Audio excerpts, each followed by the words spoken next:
Welcome to the deep dive. Today, we're digging into some pretty provocative material. It's sourced from a Swiss historian's analysis, Right, looking at U.S. global power interventionism. and it centers on this really explosive question about Germany. Is it truly sovereign, or is it operating more like, well, the source uses the term colony in relation to the U.S.? It's a stark framing, Mhm. definitely. And the sources jump right in, setting up the U.S.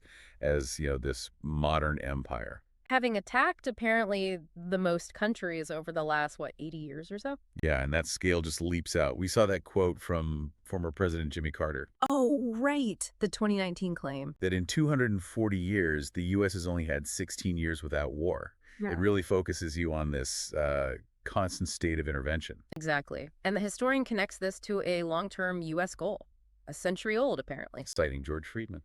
Saying the main U.S. interest has been stopping Germany and Russia from getting too close, economically and strategically. Right, preventing that unity. The goal being to, quote, break this axis between Berlin and Moscow. A very direct objective laid out there. Okay, so let's get into the core evidence the historian uses for this colony argument regarding Germany. We probably have to start with Nord Stream. Yeah, the pipeline destruction.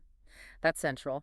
The sources allege the U.S. blew up Nord Stream 1 and 2 in September 2022. Which carried all that cheap Russian gas, vital for German industry. Absolutely vital. And destroying it basically severed that Berlin-Moscow energy link, that old strategic goal you mentioned. And the analysis points straight to Seymour Hersh, the journalist. Right. His investigation implicating the Biden administration. Figures like Sullivan, Blinken, Newland. In planning the attack. And the key detail alleged is that the planning started before Russia's invasion of Ukraine. Which is a crucial timeline point in their argument. But for the historian, it's not just the explosion itself, is it? No, it's Germany's reaction, or rather, the lack of one. They quote Scott Ritter, the American analyst. Yeah, a really harsh quote, saying if Germany just accepts this attack on its own critical infrastructure. It should basically hiss the U.S. flag and recognize that you're a U.S. colony. Strong words. Very strong. And a French historian, Emmanuel Dot, apparently echoed that, calling Germany an occupied country. Wow. Okay, so beyond the pipeline, the argument also leans heavily on the U.S. military footprint, right? Definitely. Despite Germany being officially sovereign, there are still, 33,000 U.S. troops stationed there? Ramstein Air Base is the famous one. But the sources zoom in on Wiesbaden now. Task Force Dragon. Yes, that's highlighted as the nerve center for coordinating support for the war in Ukraine right from German soil, Providing intelligence, signals data, even GPS targeting for Ukrainian strikes. making the U.S., in their words, part of the kill chain for long-range missiles, including strikes inside Russia. So Germany is essentially acting as a forward base for active warfare coordination. That's the implication drawn in these documents, which naturally leads to the question of how this conflict started in the first place, according to these sources. And the perspective presented here is, well, it challenges the mainstream narrative. It argues the war was provoked, essentially, by the U.S. push to expand NATO eastward, towards Russia. Citing Putin's view that NATO expansion, particularly after that 2008 Bucharest summit, Was seen by Russia as an existential threat. and this ties back to earlier U.S. intervention, specifically Ukraine in 2014.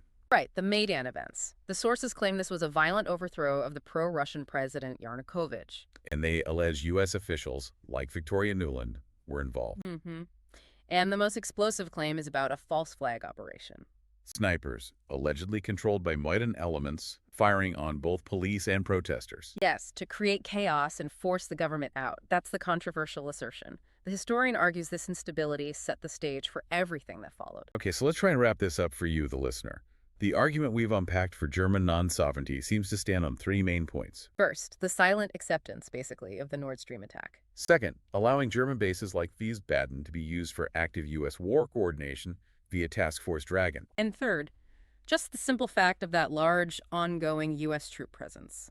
33,000 soldiers. Now, the official story, of course, is that Germany is a fully sovereign independent nation, a key Western democracy. But the question posed by these sources is, if critical infrastructure can be attacked, if foreign wars are coordinated from your soil. And these huge issues are barely debated openly, sort of kept under the rock, as the source puts it. And what does that tell you about where power really lies and how information flows or doesn't flow in the West? That's the provocative thought we wanted to explore today based on these sources. Something for you to consider.